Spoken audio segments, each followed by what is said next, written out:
서아는 창밖으로 비치는 달빛을 바라보며 조용히 말했습니다. 진짜 엄마는 우물 속에 있어요.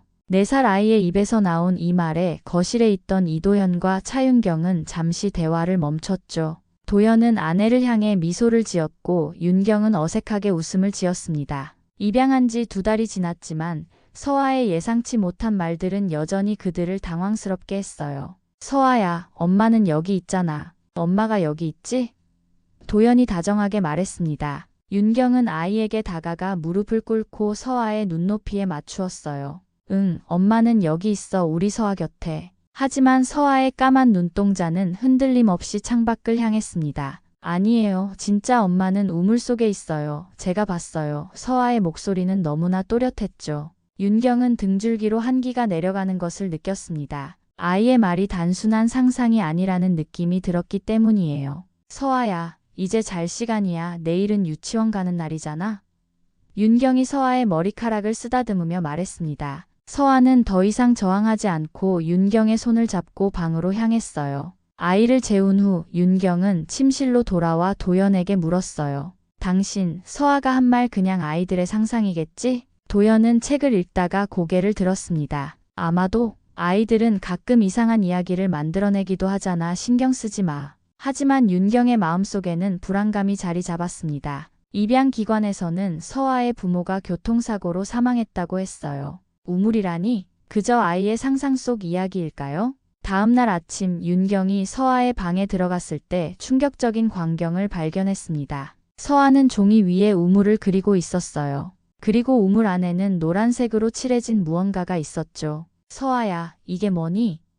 윤경이 조심스럽게 물었습니다. 진짜 엄마요. 노란 레이스 옷을 입고 있었어요. 서아가 그림에서 눈을 떼지 않고 대답했어요. 윤경은 숨이 멎는 것 같았습니다. 서아의 말은 단순한 공상이 아니라 무언가 더 깊은 곳에서 나오는 것 같았기 때문이죠. 도연은 이런 서아의 행동을 그저 새로운 환경에 적응하는 과정에서 나타나는 일시적인 현상으로 치부했습니다. 하지만 윤경의 마음속에는 의문이 자라나기 시작했어요. 그날 밤 윤경은 서아의 입양 서류를 다시 한번 살펴보았습니다. 모든 것이 완벽해 보였지만 서아의 말은 계속해서 그녀의 마음을 어지럽혔어요. 윤경은 다음 며칠 동안 서아의 행동을 면밀히 관찰했습니다. 아이는 평소와 같이 웃고 놀았지만 때때로 창밖을 바라보며 먼 곳을 응시했어요. 그리고 매일 밤 서아는 같은 꿈을 꾸는 듯 했습니다. 진짜 엄마가 또 나타났어요. 노란 레이스 옷을 입고 저를 불렀어요.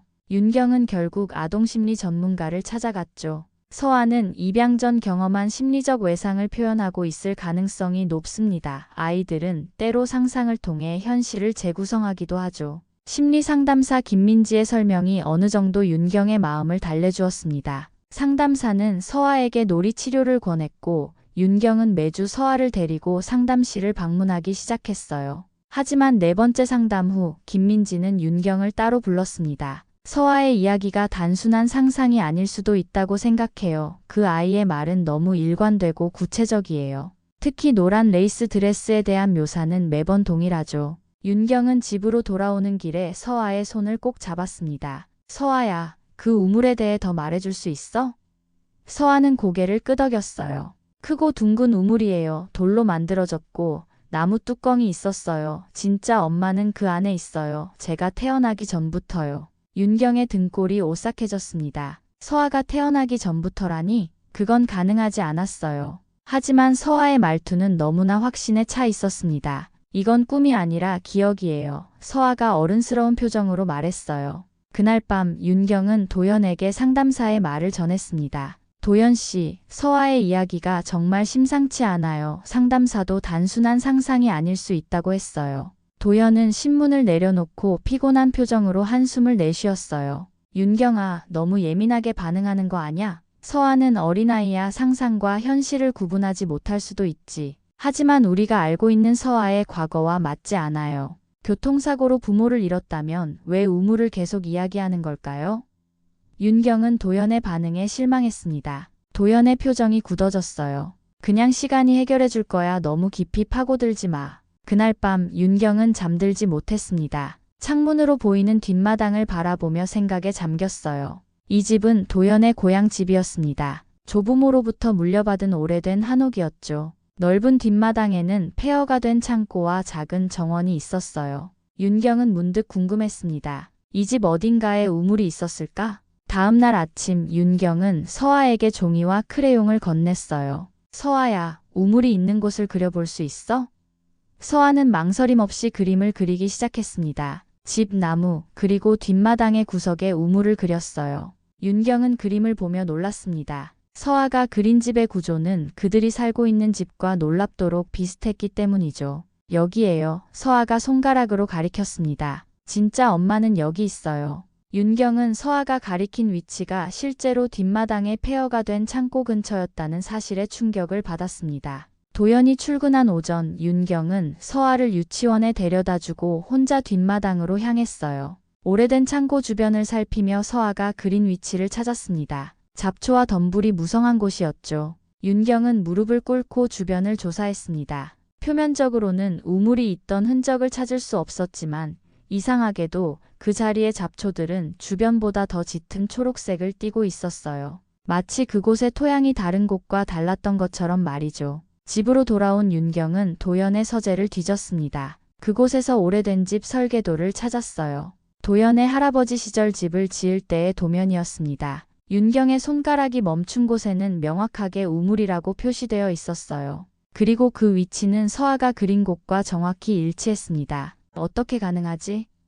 윤경은 혼잣말을 했습니다. 서아는 이 집에 온 지 고작 2달밖에 되지 않았어요. 그런데 어떻게 오래전에 메워진 우물의 위치를 알 수 있을까요? 저녁 식사 시간 윤경은 조심스럽게 이야기를 꺼냈습니다. 도연 씨, 이 집에 예전에 우물이 있었나요? 도연의 손이 잠시 멈췄어요. 왜 그런 걸 물어? 그냥 궁금해서요. 오래된 집이니까 우물이 있었을 것 같아서. 도연은 천천히 숟가락을 내려놓았습니다. 그래, 있었어. 내가 어렸을 때 할아버지가 메우셨어. 위험하다고. 윤경은 가슴이 두근거렸어요. 서아가 그린 위치가 정확히 우물이 있던 자리예요. 어떻게 알았을까요? 도연의 표정이 어두워졌습니다. 우연의 일치겠지. 이제 그만하자. 이 주제는. 그날 밤 서아는 또 악몽을 꾸었습니다. 윤경이 달려가자 서아는 엄마의 품에 안겨 울고 있었어요. 진짜 엄마가 울고 있어요. 누군가 엄마를 밀어서 우물에 빠뜨렸대요. 윤경은 서아를 꼭 안아주었지만 마음은 점점 더 불안해졌습니다. 이튿날 윤경은 입양기관에 전화를 걸어 서아의 과거에 대해 더 자세히 물었어요. 서아의 친부모님 사진이 있을까요? 혹시 어머니의 평소 복장이나 특히 노란색 레이스 드레스 같은 걸 입으셨는지. 입양기관 직원은 잠시 침묵했습니다. 차윤경님, 서아의 부모님에 대한 정보는 매우 제한적입니다. 교통사고로 돌아가신 것 외에는 자세한 내용이 없어요. 사진도 없고요. 통화를 마친 윤경은 더 큰 의혹을 품게 되었습니다. 서아의 입양 서류에는 너무 많은 공백이 있었어요. 친부모의 이름도 사진도 심지어 정확한 사고 날짜도 명시되어 있지 않았습니다. 윤경은 도연의 사촌인 정재훈에게 연락했어요. 재훈은 마을행정사무소에서 일하고 있었습니다. 재훈 씨, 혹시 과거 실종 사건이나 미해결 사건 기록을 볼 수 있을까요? 특히 4년 전쯤의 기록이요. 재훈은 의아해했지만 도와주기로 했습니다. 무슨 일이에요, 형수님? 윤경은 깊은 한숨을 내쉬었어요. 아마 아무것도 아닐 거예요. 하지만 확인해야 할 것 같아요. 서아가 계속 이상한 이야기를 해요. 진짜 엄마가 우물에 있다고. 재훈의 목소리가 심각해졌습니다. 형수님, 그거 농담이 아니라면 신고해야 할 수도 있어요. 재훈은 약속대로 다음날 마을 기록을 가지고 윤경을 찾아왔습니다. 형수님, 4, 5년 전 실종 사건을 찾아봤어요. 특이한 건 하나 있었습니다. 재훈은 낡은 서류 한 장을 내밀었어요. 그것은 한 여성의 실종 신고서였습니다. 윤서진, 26살, 가정부로 일하던 여성이었죠. 이 여성은 5해 전에 실종됐어요. 주변 마을에서 가정부로 일하다가 어느 날 갑자기 연락이 끊겼대요. 동료가 신고했지만 수사는 길게 이어지지 않았습니다. 당시 그녀가 남자친구와 함께 도망갔다는 소문이 있었거든요. 윤경은 서류를 자세히 살펴보았습니다. 윤서진의 마지막 행방이 보고된 곳은 바로 이 마을이었어요. 혹시 이 여성의 사진이 있나요? 재훈은 고개를 저었습니다. 실종 당시 제출된 사진은 파일에 없어요. 이상하게도 누군가 제거한 것 같습니다. 윤경의 가슴이 무거워졌어요.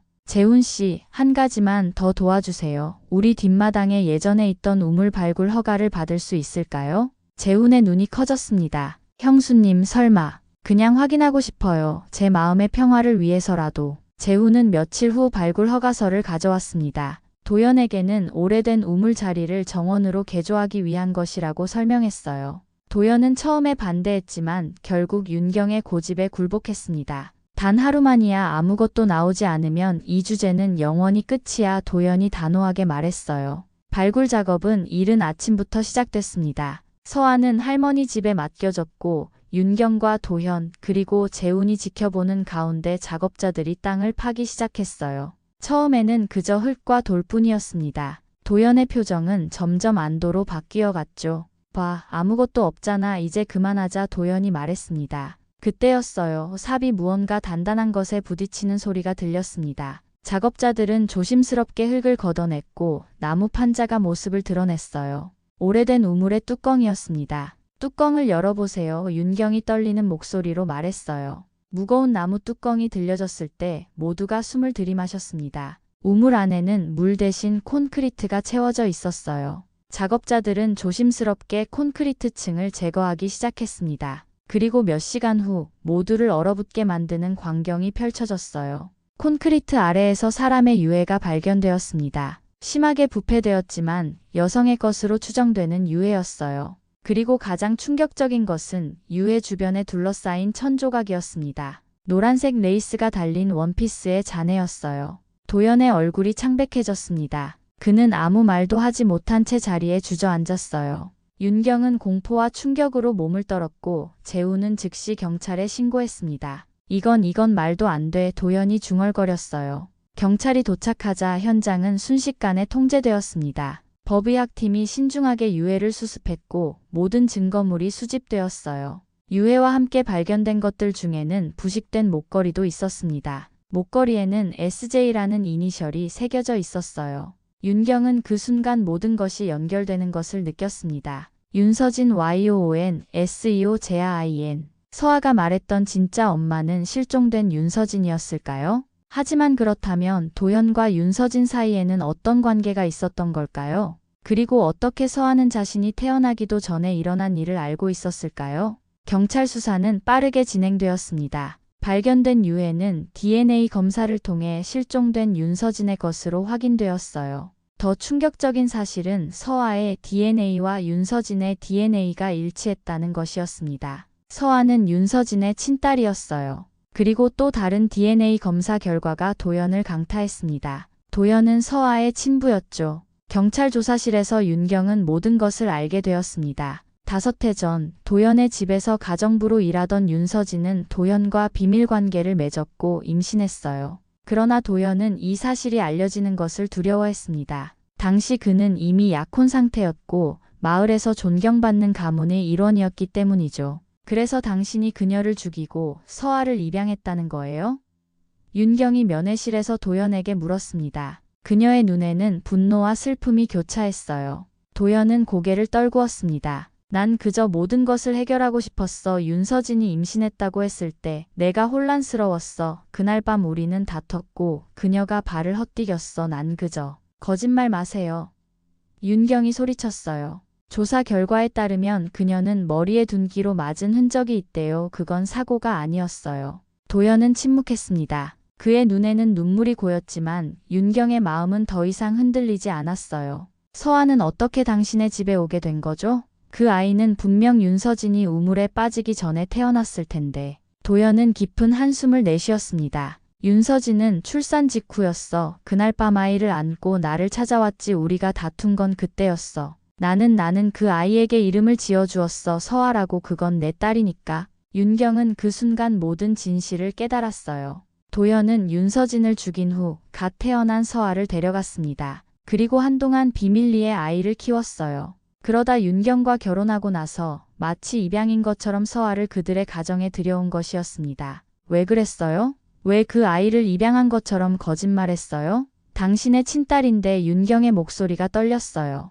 그게 더 쉬웠어. 모든 사람에게 설명하는 것보다. 그리고 너에게도 난 정말 새 출발을 원했어. 도연의 목소리는 공허했습니다. 윤경은 경찰서를 나와 서아가 있는 할머니 집으로 향했어요. 이제 서아는 자신의 유일한 가족이었습니다. 윤경의 마음은 무거웠지만 동시에 서아를 지켜야 한다는 결심으로 가득 찼어요. 할머니 집에 도착하자 서아가 달려와 윤경의 품에 안겼습니다. 엄마. 서아의 작은 목소리가 윤경의 가슴을 울렸어요. 이 아이는 자신의 친딸은 아니었지만 이미 윤경의 마음은 서아를 진정한 딸로 받아들이고 있었습니다. 서아야, 이제 우리 둘만 함께 살게 될 거야. 괜찮니? 윤경이 조심스럽게 물었어요. 서아는 고개를 끄덕였습니다. 네, 괜찮아요. 이제 진짜 엄마는 하늘나라에 갔을 거예요. 우물에서 나왔으니까요. 윤경은 서아를 더 꼭 안아주었습니다. 이 어린 영혼이 어떻게 자신의 친모에 대해 알고 있었는지, 어떻게 우물 속 비밀을 꿰뚫어 볼 수 있었는지는 여전히 미스터리였어요. 하지만 지금 중요한 것은 서아를 보호하고 그녀에게 새로운 시작을 선물하는 것이었습니다. 엄마, 이제 아빠는 어디 있어요? 서아가 물었어요.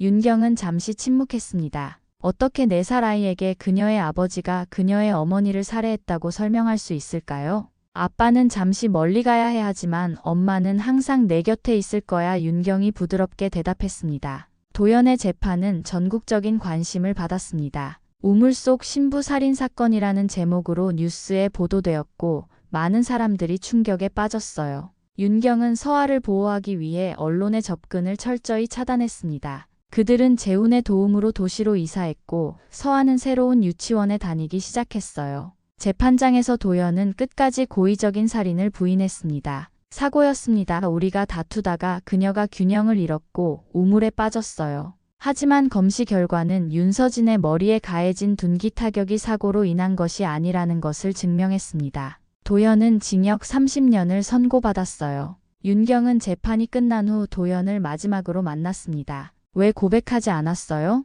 최소한 서아를 위해서라도. 도연의 눈에는 회한이 가득했지만 그의 입술은 여전히 굳게 닫혀 있었어요. 나는 그 아이에게 이름을 줬다. 나는 그 아이의 아버지였다. 그것이 그가 할 수 있는 유일한 대답이었습니다. 시간이 흘러 서아는 6살이 되었습니다. 그녀는 점차 진짜 엄마에 대한 이야기를 하지 않게 되었어요. 하지만 가끔, 특히 비가 오는 날이면 서아는 창밖을 바라보며 먼 곳을 응시했습니다. 그러면 윤경은 서아 곁에 앉아 그녀의 손을 꼭 잡아주었어요. 엄마, 진짜 엄마는 지금 행복할까요? 어느 비 오는 날 서아가 물었습니다. 윤경은 목이 메었지만 미소를 지었어요. 그럴 거야. 서아야, 내가 잘 자라고 있으니까 분명 행복할 거야. 서아는 10살이 되었을 때 자신의 과거에 대한 진실을 조금씩 알게 되었습니다. 윤경은 서아가 이해할 수 있는 방식으로 설명했어요. 내 진짜 엄마는 윤서진이라는 분이셨어. 그리고 불행하게도 사고로 돌아가셨지. 하지만 내 엄마는 널 무척 사랑하셨어. 서아는 조용히 듣고 있다가 물었습니다. 그럼 아빠는요? 아빠는 왜 감옥에 있어요? 윤경은 깊은 한숨을 내쉬었어요. 아빠는 실수를 했어. 큰 실수를. 그래서 지금 그 대가를 치르고 있는 거야. 서아는 고개를 끄덕였습니다. 어쩌면 그녀는 이미 알고 있었는지도 몰라요. 어린 시절부터 그녀가 가진 그 특별한 지식처럼 말이죠. 난 기억해요. 그날 밤 비가 많이 왔어요. 엄마가 울었고 아빠가 소리쳤어요. 그리고 쿵 하는 소리가 났어요. 서아의 목소리는 평온했지만 그 말은 윤경의 가슴을 찢어 놓았습니다. 어떻게 그걸 기억할 수 있어? 윤경이 떨리는 목소리로 물었어요. 서아는 창밖을 바라보았습니다. 그냥 알아요. 태어나기 전부터 알았어요. 그 대화 이후 윤경은 서아의 특별한 능력에 대해 더 이상 의문을 품지 않기로 했습니다. 어떤 이들은 전생의 기억이라고 했고 어떤 이들은 초자연적인 능력이라고 했어요. 하지만 윤경에게 중요한 것은 서아가 건강하게 자라는 것이었습니다. 12살이 된 서아는 심리 상담을 받기 시작했어요. 그녀는 자신의 과거와 직면하면서 많은 혼란을 겪었습니다. 왜 아빠는 엄마를 죽였을까요? 왜 나를 입양한 것처럼 거짓말했을까요? 서아는 상담사에게 물었어요. 때로는 사람들이 두려움 때문에 나쁜 선택을 해. 그렇다고 내가 잘못한 것은 전혀 없어. 상담사가 대답했습니다. 서아는 점차 자신의 정체성을 받아들이기 시작했어요. 그리고 16살이 되었을 때 그녀는 윤경에게 한 가지 소원을 말했습니다. 엄마, 저 윤서진 재단을 만들고 싶어요. 저처럼 어려운 상황에 처한 아이들을 돕는 재단이요. 윤경은 서아의 결심에 깊은 감동을 받았습니다. 서아는 자신의 상처를 다른 이들을 돕는 힘으로 바꾸고 있었어요. 그래, 서아야 함께 만들자. 19살이 된 서아는 대학에서 심리학을 전공하면서 윤서진 재단의 설립을 준비했습니다. 윤경은 자신의 모든 시간과 자원을 서아의 꿈을 지원하는 데 쏟았어요. 그들은 함께 사업 계획을 세우고 후원자를 모으고 재단의 미션을 구체화했습니다. 침묵에 묻힌 진실은 결국 빛으로 올라온다. 서아가 재단의 모토를 제안했을 때 윤경은 눈물을 참을 수 없었어요. 그 말은 단순한 문구가 아니라 서아의 삶 전체를 상징하는 것이었으니까요. 윤서진 재단의 공식 출범식은 서아의 20번째 생일에 맞춰 열렸습니다. 많은 언론이 모였고 서아는 처음으로 자신의 이야기를 공개적으로 나눴어요. 저는 윤서진과 이도현의 딸 이서아입니다. 제 어머니는 제가 태어난 직후 살해되어 우물에 유기되었고 제 아버지는 그 죄로 복역 중입니다. 하지만 오늘 저는 그 어두운 과거를 뒤로하고 새로운 희망을 시작하려 합니다. 서아의 용기 있는 고백은 많은 이들에게 감동을 주었습니다. 특히 비슷한 상황에 처한 아이들에게 큰 희망이 되었어요. 재단의 첫 프로젝트는 범죄로 부모를 잃은 아이들을 위한 심리 지원 프로그램이었습니다. 서아는 직접 상담 세션에 참여했고 자신의 경험을 나누며 아이들을 도왔어요. 어떻게 그런 끔찍한 일을 겪고도 앞으로 나아갈 수 있었나요? 한 기자가 다큐멘터리 인터뷰 중에 물었습니다. 서아는 잠시 생각에 잠겼다가 대답했어요. 제가 가진 2명의 어머니 덕분이에요. 한 분은 저에게 생명을 주셨고 다른 한 분은 저에게 삶을 주셨죠. 그리고 제 안에 있던 진실을 찾으려는 용기가 있었기에 가능했습니다. 재단의 활동이 확장되면서 서아는 전국을 다니며 강연을 했습니다. 그녀의 이야기는 책으로도 출간되었고 많은 이들에게 영감을 주었어요. 한편 윤경은 재단의 행정을 맡아 묵묵히 지원했습니다. 그들의 모녀 관계는 혈연보다 더 강한 유대로 이어져 있었죠. 30살이 된 서아는 자신의 오래된 꿈을 실현하기로 결심했습니다. 엄마, 저 카페를 열고 싶어요. 서진의 카페라고요. 어린이 독서 공간을 갖춘 카페. 서아가 윤경에게 말했어요. 윤경은 기쁘게 동의했습니다. 내 어머니의 이름을 딴 카페라니 정말 의미 있는 일이구나. 서아의 오랜 친구이자 재단의 동료인 유지은이 이 계획에 합류했어요. 지은은 서아가 대학에서 만난 첫 친구였고 서아의 과거를 알고도 진심으로 우정을 나눈 몇 안 되는 사람 중 하나였습니다. 이 카페가 단순한 사업이 아니라 치유의 공간이 되었으면 좋겠어. 지은이 말했어요. 서진의 카페는 도시 중심가에 문을 열었습니다. 밝은 노란색 인테리어와 레이스 무늬의 장식들이 카페의 특징이었어요. 사람들은 그것이 단순한 디자인 선택이라고 생각했지만 서아와 윤경에게는 특별한 의미가 있었습니다. 카페의 한쪽에는 어린이들을 위한 독서 공간이 마련되었고 매주 동화 읽기 시간이 진행되었어요. 어느 날 한 노인이 카페를 찾았습니다. 그는 서아를 유심히 바라보다가 말을 걸었어요.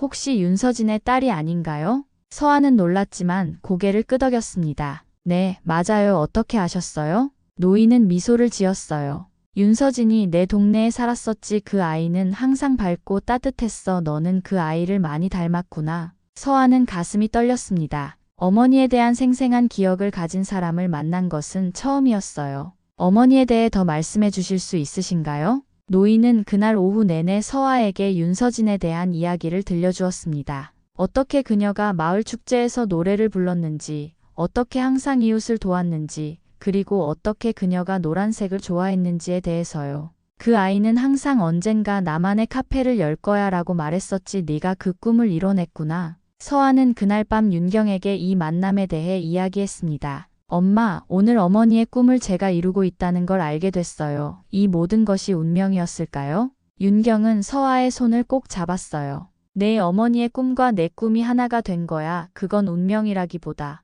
너의 마음이 그녀와 연결되어 있기 때문일 거야. 서아의 35번째 생일을 맞아 서진의 카페에서는 특별한 행사가 열렸습니다. 윤서진 재단 설립 15주년을 기념하는 자리이기도 했어요. 카페는 노란 장미와 레이스 장식으로 꾸며졌고 많은 후원자와 재단의 도움을 받은 아이들이 초대되었습니다. 서아는 무대에 올라 모두를 향해 미소 지었어요. 그녀의 옆에는 윤경과 지은이 함께했습니다. 오늘 이 자리에 와주신 모든 분들께 진심으로 감사드립니다. 15년 전 저는 제 상처를 치유하기 위해 이 재단을 시작했어요.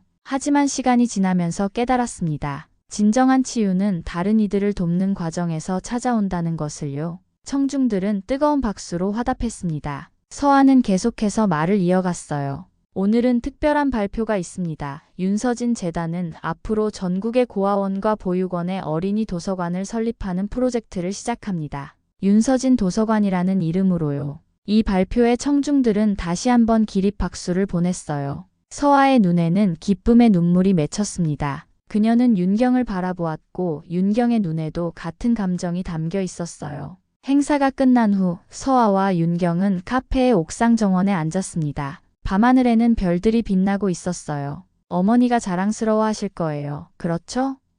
서아가 조용히 물었습니다. 윤경은 서아의 손을 꼭 잡았어요. 물론이지, 두 분 다 너를 무척 자랑스러워하실 거야. 서아는 미소를 지었습니다. 저는 두 어머니가 계셨기에 여기까지 올 수 있었어요. 한 분은 저에게 생명을 주셨고 다른 한 분은 그 생명의 의미를 불어넣어 주셨죠. 엄마, 정말 고마워요. 윤경은 서아를 꼭 안아주었어요. 그들의 관계는 혈연을 넘어선 진정한 사랑과 신뢰로 이어져 있었습니다. 다음 날 서아는 오랜만에 고향 마을을 찾았습니다. 그녀는 예전에 살던 집 근처에 세워진 작은 공원으로 향했어요. 그곳은 예전 우물이 있던 자리였습니다. 마을 사람들은 그 자리에 정원을 만들고 작은 기념비를 세웠어요. 진실은 결국 드러난다라는 문구가 새겨진 기념비였습니다. 서아는 기념비 앞에 노란 장미 한 송이를 놓았어요. 어머니, 이제 당신의 이야기는 더 이상 침묵 속에 묻혀 있지 않아요. 많은 사람들이 당신을 기억하고 당신의 이름으로 시작된 일들로 수많은 아이들이 도움을 받고 있어요.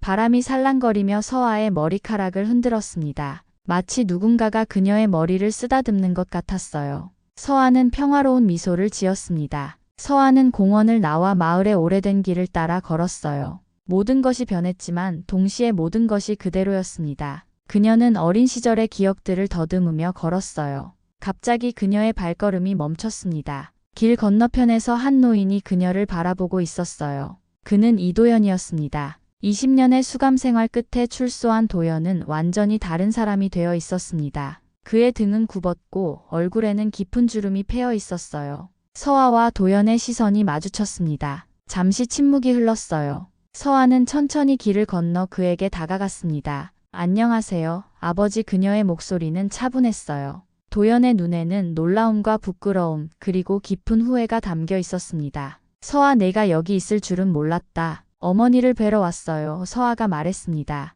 도연은 고개를 숙였어요. 나는 용서받을 자격이 없다는 걸 알아. 서아는 잠시 침묵했습니다. 그녀의 마음속에는 복잡한 감정들이 교차했어요. 분노, 슬픔, 그리고 이상하게도 연민까지. 저는 아버지를 용서하러 온 게 아니에요. 하지만 이제 더 이상 과거에 묶여있지 않아요. 저는 앞으로 나아가기로 했어요. 도연의 눈에 눈물이 고였습니다. 넌 내 어머니를 닮았구나. 서아는 아무 말도 하지 않고 돌아섰어요. 그녀는 과거로부터 완전히 자유로워진 느낌이었습니다. 서아는 다시 서진의 카페로 돌아왔고 그곳에서 그녀를 기다리는 윤경과 지은을 만났어요. 어땠어?